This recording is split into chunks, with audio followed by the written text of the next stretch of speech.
Week one of college football just wrapped up, and now we have some evidence. We have some actual tangible games to properly rank these teams. So let's take a look at my top 10 teams after week one.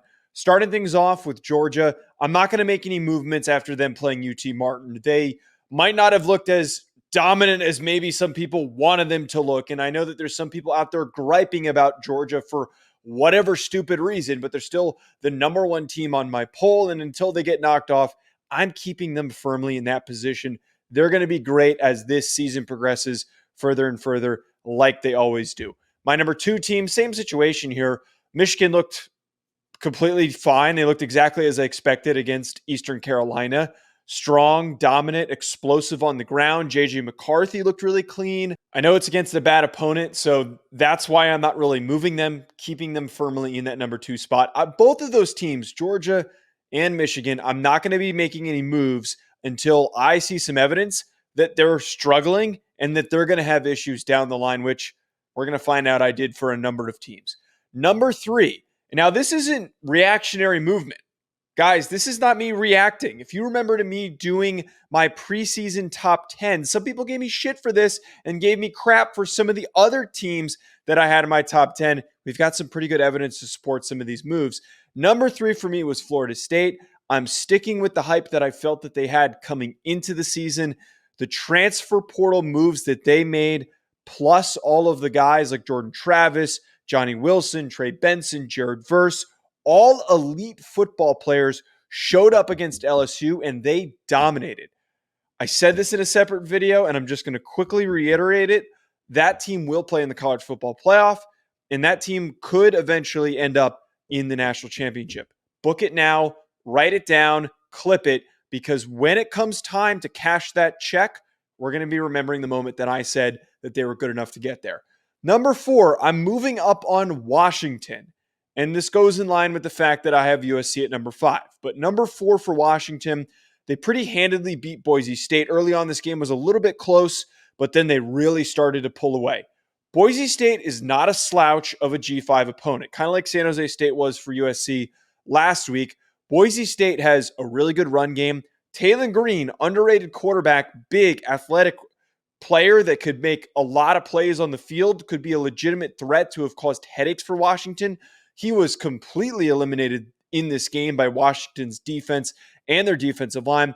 But most importantly, why I'm confident in Washington and why in the preseason I picked them as a college football playoff team is that I see their offensive prowess and explosiveness as something not many teams are going to be able to stop, including USC. The way that they move the ball so easily, the fact that Michael Penix exploded and dominated Boise State for throwing for over 400 yards and 5 touchdowns. Guys like Rome Odunze and the rest of that receiving core looked as good as they've been advertised. They're not going to have any holdups or any problems offensively, but we do need to see some more tests on the defensive side of the football before I can be firmly confident in their positioning. USC at number 5, I just think that San Jose State game, I don't really make any changes based on the way that they played against Nevada. But the way that they played against San Jose State, I still have some concerns with their ability to contain athletic quarterbacks and then just in general to rally to the football and stop splash plays. A lot of the issues from last year, as I said in that video reacting to the San Jose State game, a lot of the issues they had last year have shown up already in the first 2 weeks of the season. Less against Nevada, but as their schedule progresses and they play more and more difficult teams, they need to show signs of improvement on a week-to-week basis. If they show to me that they can have a shutdown day defensively, I will put them back ahead of Washington. But in the meantime, I think Washington is the more complete team of the two. Obviously, USC is the better player quarterback, but one team just overall is more well-rounded. Flipping to the back end of my top 10, I moved up Penn State from the preseason to number 6. And I ended up moving Ohio State behind them to number 7. I look at both of these teams and the matchups that they had, that they both played very, very differently. Penn State played West Virginia, and Ohio State played Indiana. West Virginia and Indiana are equally as bad in 2023. except the difference that we got in these games, is that Penn State looked very dominant, and that score was close because of some garbage time points thrown in on the end. Drew Allar looks as good as we expected. He is a lightning bolt for this offense that is going to produce so many big splash plays through the air. His arm is live. He can throw on the run. He can do so much for that team, a guy that they have not had in a very, very long time at the quarterback position. I'm high on what they can do. But the reason why I'm moving Ohio State behind them, I have a lot of question marks on if Kyle McCord can get the job done. He looked really, really rusty playing against Indiana. And these are two guys, Allar and McCord, who one guy has better receivers in McCord, and Allar played better. Both of these guys have played about the same, getting limited starts with the incumbent starter last season. They're not that far off from one another on how they should have played in week one.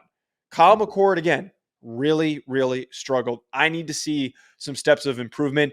And if they lose games, and it's going to be because of any offensive issues that showed up in week one that continue into later matchups against Notre Dame, Penn State, and Michigan. So that's my reasoning for placing those teams in those two spots. Alabama at number 8, playing Middle Tennessee State. I just don't have any reason to move them. I think that they looked a lot better than I expected running the football. Jalen Milroe fit really well into Tommy Rees's offense, but we're going to be able to move them up depending on how they show up against Texas. If they dominate, they punch them in the mouth. I'm telling you right now, they are moving up in my top 10 teams. Number 9, LSU. This one might be a little bit controversial. They got punched in the mouth.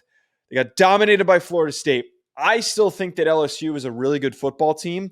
They're not as good as I hope that they could be, and I think that there's a lot of time for them to achieve redemption. But I'm not going to fully overreact to that loss to move them out of my top 10.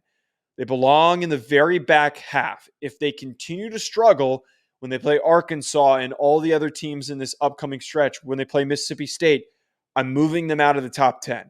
But this is the first shift back. I'm giving them a second chance. And if they can't prove me wrong, they're going to be staying, or they're going to be eventually moving out of this top 10. Lastly, Oklahoma, no movement from where I had them in the preseason. They brutalized Arkansas State.